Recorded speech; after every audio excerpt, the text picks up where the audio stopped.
여러분, 우리는 시작을 잘 해야 합니다. 왜일까요? 시작은 모든 것을 결정하기 때문입니다. 신앙생활의 올바른 시작은 나를 종합적으로 아는 데에서 시작이 되는 것입니다. 여러분, 나는 누구예요? 나는 짐승이 아니라 사람입니다. 내가 사람이라는 것 대단히 중요한 진리입니다. 이 말은 뭐예요? 나는 육체와 정신과 영혼이 오묘하게 조합되어서 하나로 되어 있는 존재라는 겁니다. 그렇기 때문에 나의 영혼과 정신과 육신 중에서 어느 한 부분만 잘 된다고 내가 잘 되는 것은 아니라는 겁니다. 어느 한 부분만 축복받았다고 해서 참된 축복이 안 된다는 겁니다. 전체가 잘 되었다는 거예요. 전인적인 축복을 받아야 되는 거예요. 즉, 균형적인 발전, 전인적인 성숙이 이루어져야만 한다는 것입니다. 신앙생활은 내가 잘 되는 겁니다. 내가 축복받는 거예요. 이렇게 말을 하면 어떤 분은 이렇게 생각할 거예요. 그게 무슨 소리입니까? 신앙생활은 내가 철저히 망하고 안 돼야지 하나님께서 영광 받는 거 아니겠습니까? 이렇게 생각하는 분이 있을 수도 있습니다. 하지만 이것은 영성이 깊은 말 같지만은 그렇지가 않습니다. 이사야서 43장 21절을 보면 신앙생활하는 목적이 무엇인지 우리에게 증거해주고 있습니다. 이 백성은 내가 나를 위하여 지었나니 나의 찬송을 부르게 하려 함이니라. 아멘. 여러분, 여기서 나의 찬송이 뭘까요? 멋지게 노래 부르는 걸까요? 아니면 내가 망하는 걸까요? 아니면 내가 질병과 가난과 비천함 속에서 신음하며 사는 것일까요? 정녕 이것이 나의 찬송입니까? 아닙니다. 하나님의 백성인 우리가 생육하고 번성하며 땅에 충만하면서 건강하고 행복하게 사는 것, 이것이 바로 나의 찬송을 부르는 것입니다. 나의 찬송을 부르는 거예요. 우리의 신앙생활을 이분법적으로 이해하기 때문에 종교적인 행위, 헌금이나 금식이나 예배나 예배 참석이나 신앙 지식이나 신앙 연륜이나 높은 지식, 직분 같은 것을 보고 판단하기가 쉬운 것입니다. 직분이 높으면 신앙생활 잘한다. 직분이 낮으면 신앙생활 못한다. 이렇게 판단할 수가 있다는 겁니다. 나의 꿈과 삶을 다 포기하고 종교생활의 모든 것을 다 투자하면 하나님께서 무조건 좋아하실 거다. 이렇게 착각하고 있는 경우가 많습니다. 옛날 중국 요왕이 다스릴 때의 일입니다. 요왕이 얼마나 정치를 잘했는지 그 나라는 태평성대였습니다. 요임금은 백성이 얼마나 행복하게 사는지 보고 싶었습니다. 그래서 평민복장을 하고 시차를 나갑니다. 우리 임금님이 이렇게 잘 해주셔서 우리가 잘 살게 됩니다. 우리 요왕 만세입니다. 최고입니다. 라는 백성들의 칭찬을 들을 생각을 하니까 마음이 설레었습니다. 그런데 한참 가다가 한 농부가 벼를 베다 말고 새참을 먹고 누워서 콧노래를 부르고 있었습니다. 요왕은 다가가서 물었습니다. 올롱사도 풍년이죠? 아니요, 풍년이고 말고요. 임금님이 정치를 잘한다고 하던데 혹 이 나라 임금님이 누군지는 아시오? 그러자 그 누워있던 농부가 벌떡 일어나더니 이렇게 소리치는 거였습니다. 내가 무식해서 이 나라 임금이 누군지 모르겠수다. 허나 이렇게 배불리 먹으며 평안하게 잘 살면 되는 거 아니겠수? 그렇게 말하더라는 거예요. 그러면서 불뚝 나온 장배를 톡톡 치더라는 겁니다. 여기에서 한포 고복이라는 한자가 나왔습니다. 여러분들 수능고사에 꼭 한 번 정도 나올 만한 사자성어입니다. 한포 고복. 실컷 먹고 배를 두드린다, 그런 뜻이에요. 실컷 먹고 배를 두드린다. 여러분들 많이 먹고 나면 이렇게 하잖아요. 근데 왜 이렇게 하는지 모르겠습니다. 이렇게 합니다. 많이 먹고 나면. 요왕은 이 말을 듣고 나에게 이보다 더 큰 칭찬은 없도다 라면서 기뻐하며 돌아갔다고 합니다. 여러분, 과연 무엇이 하나님께 영광을 돌리는 걸까요? 나는 정말 행복합니다. 이보다 더 좋을 수는 없습니다. 천국이 따로 없습니다. 나는 지금 천국과 같은 삶을 살고 있습니다. 이렇게 하는 사람이 나의 찬송을 부르는 사람일까요? 아니면 정말 지옥 같아요. 하루라도 빨리 죽어서 천국 갔으면 좋겠어요. 미치겠어요. 나 사는 게 힘들어 죽겠어요. 이런 사람이 하나님께 영광을 누리는 사람일까요? 여러분 자신이 잘 되셔야 합니다. 여러분이 잘 되시기를 축원합니다. 나중에 천국 가면 다 잘 되겠죠. 그러나 나중에 천국 가서가 아니라 지금 잘 되시기를 바랍니다. 지금 천국이 안 되면 나중에도 천국은 보장할 수 없습니다. 잘 된다는 것은 여러분의 영혼과 정신과 육체가 건강해야 한다는 겁니다.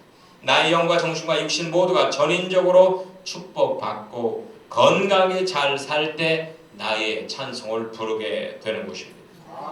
오늘 본문을 통해서 나의 찬송의 기본 골격이 되는 육체와 정신과 영의 전인적인 축복의 비결을 알아보도록 하겠습니다. 아멘. 첫 번째, 육체의 건강입니다. 육체의 건강을 체력이라고 합니다. 체력.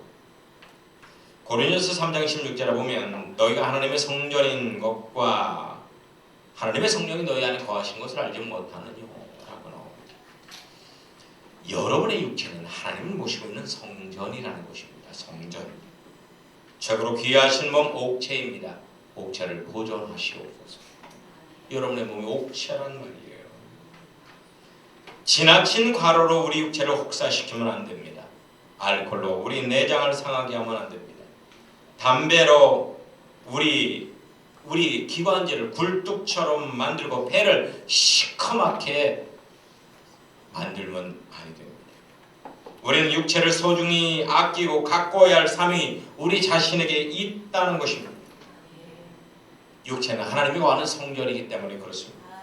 그렇기 때문에 여러분의 육체에다가 태투 같은 문신 같은 거 하거나 사정없이 어떤 피어싱 같은 걸로 사정없이 콧구멍, 뒷구멍, 혀구멍 막 뚫어대도 안 됩니다.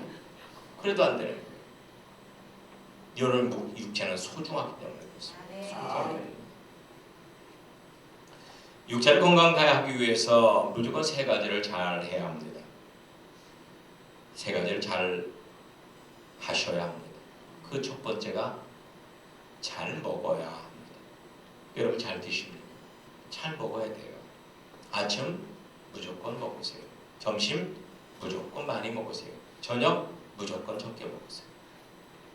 먹기는 다 먹는데 아침은 그냥 무엇이든지 그냥 호두 땅콩 몇 개라도 몇 알만이라도 무조건 드세요. 점심은요 꽁보리밥에 고추장이 나와도 무조건 많이 드세요. 저녁은 진수성찬이 나와도 조금만 드세요. 조금만. 그런 건강이죠. 잘 먹어야 한다는 것은 아무거나 많이 먹어야 한다는 의미가 아니에요. 육체를 건강하게 하는 음식을 잘 선별해서 먹어주어야 한다는 겁니다. 음식만 잘 먹어도 무병장수할 수 있습니다. 한국인을 가장 괴롭히는 질병이 있다면 암, 당뇨병, 심장병입니다. 암, 당뇨병, 심장병. 그런데 이 병은 얼마든지 우리가 식습관을 개선하면 고칠 수 있습니다. 여러분 암이 걱정되십니까? 그럼 마늘을 많이 드십시오. 마늘을 많이 먹는 사람은 우양 50%, 결장암 30%를 예방할 수 있다고 합니다. 하루에 마늘 한 5알씩 무조건 여러분 구기먹이 마늘 5알씩 그냥 드세요. 그러면 암을 예방합니다. 합병증의 주원인은 당뇨병을 예방 치료하고자 한다면 콩을 많이 드시기 바랍니다. 콩은 혈당 지수가 낮은 대표적인 식품입니다. 콩식품은 저하된 심장 기능을 호전시키고 포도당 흡수 효과를 낮춰서 당뇨를 억제하고 혈당 상승을 막는 그런 식품입니다. 그리고 심장병을 예방 치료하기를 원하신다면 등푸른 생선의 대표 주자 고등어를 많이 드시기 바랍니다. 고등어를 주 2회 드시면 불포화 지방산은 오메가3 함량이 높아져서 심장병 사망률을 81% 이건 그냥 완벽하게 고친다는 얘기예요. 81%까지 낮춘다고 합니다. 고등어를 살 돈이 없으면 고등어 통조림 얼마 안 가요? 한 1,000원밖에 안 가요.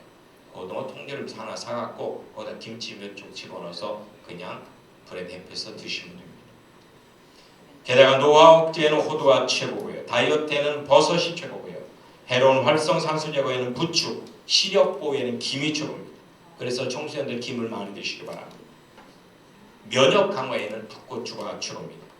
여러분, 녹색 식물 중에서 비타민C가 가장 많은 식물이 풋고추입니다. 풋고추 하루에 2개만 드셔도 충분합니다. 이렇게 얼마든지 우리 주변에서 쉽게 구할 수 있는 식품만 잘 먹어도 여러분들은 암, 당뇨병, 심장병, 노화 방지, 다이어트, 그리고 면역 강화 충분히 할 수 있습니다. 할렐루야. 두 번째로 잘 자야 합니다.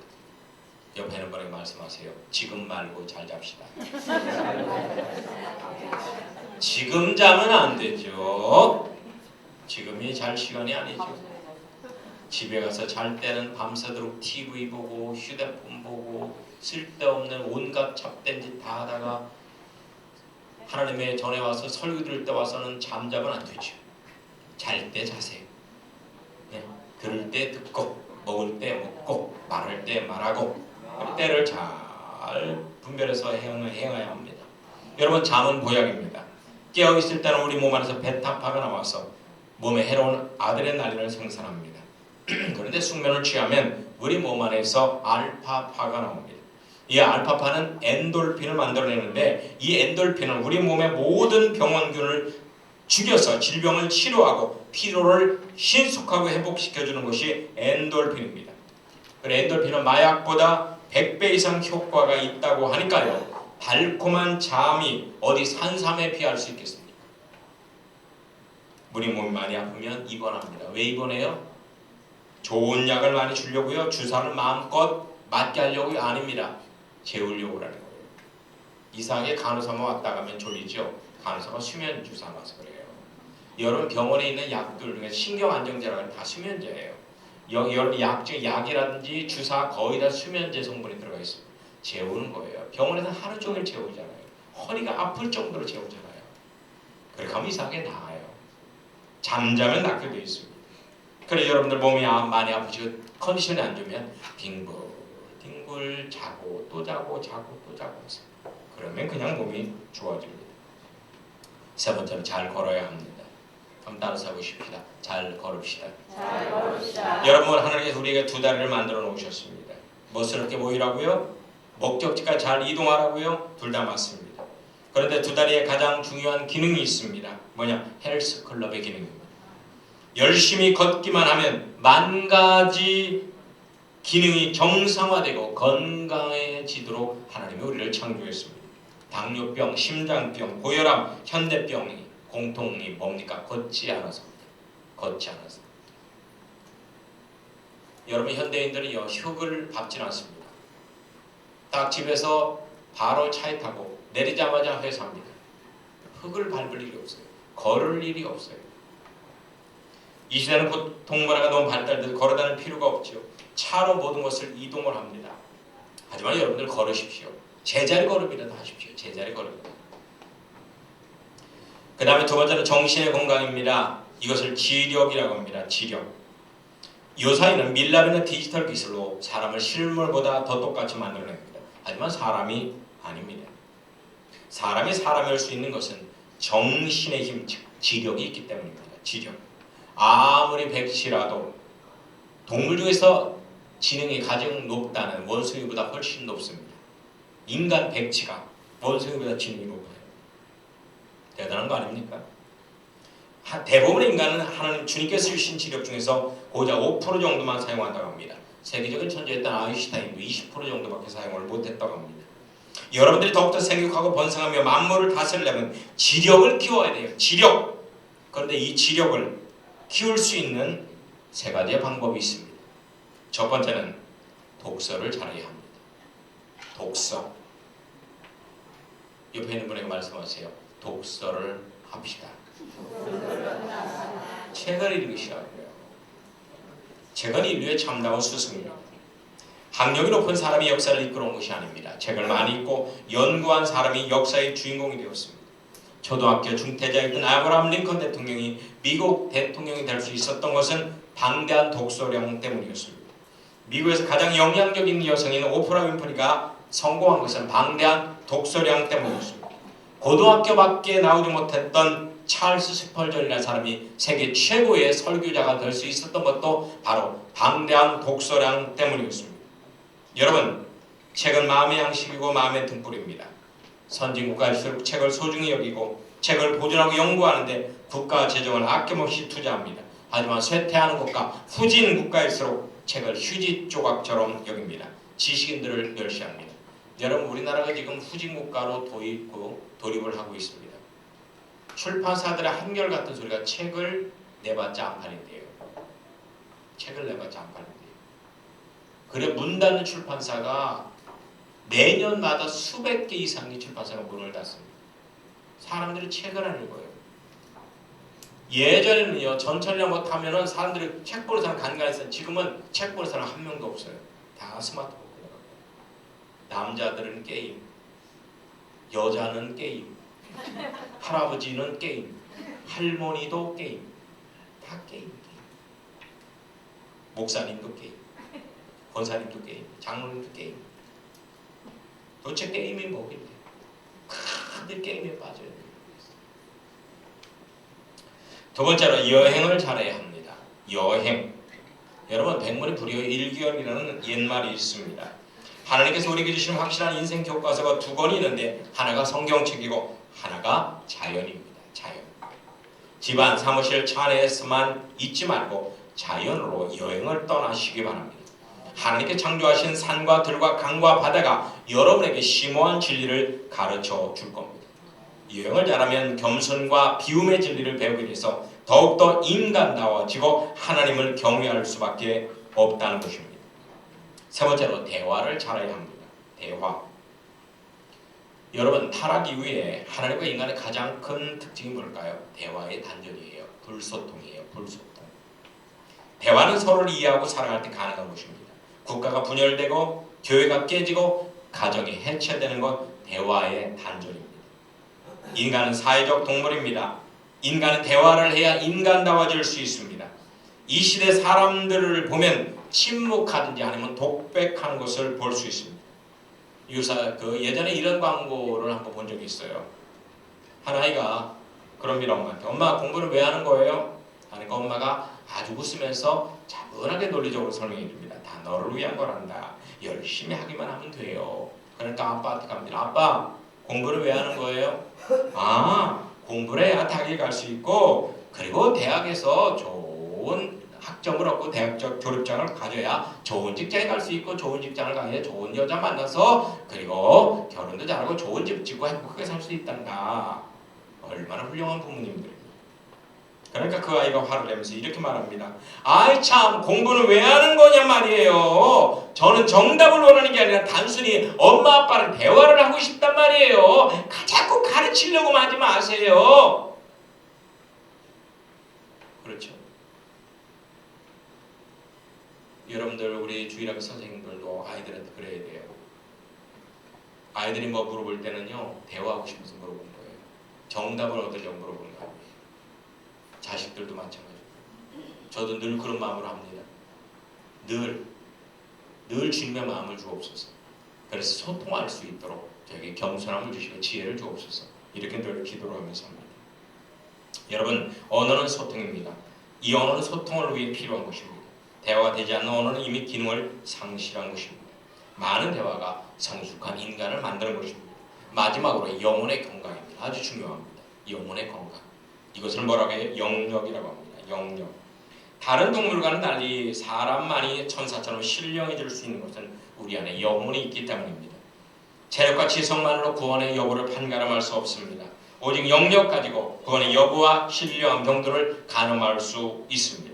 우리 그리스도인은 영력이 있어야 합니다. 신령해야 된다는 말씀입니다. 육신의 몸으로 이 땅에 살고 있지만 하나님의 영인 성령님을 모시고 있기 때문에 반인 반신이 우리 인간입니다. 영역을 키우려면 다음 세 가지를 잘해야 합니다. 한번 따라서 보십시다. 연단을 잘 받읍시다. 연단을 잘 받읍시다.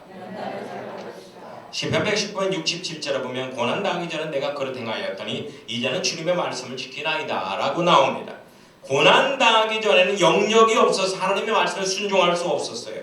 그런데 고난을 당하고 나니까 영역이 생긴 거예요. 영역이 생기니까 하나님의 말씀에 순종하게 되는 거예요. 영역은 고난의 십자가를 통해서 만들어지는 거예요. 고난의 십자가를 통해서. 스가랴서 13장 8절 9절에 보면 구원받은 모든 사람은 다 불 가운데 던져져 연단을 받아야 된다라고 증거하고 있습니다.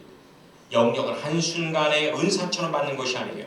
오랜 시간 동안 주님이 주신 고난의 멍에를 짊어지고 가면서 다져져서 점진적으로 능력을 얻게 됩니다.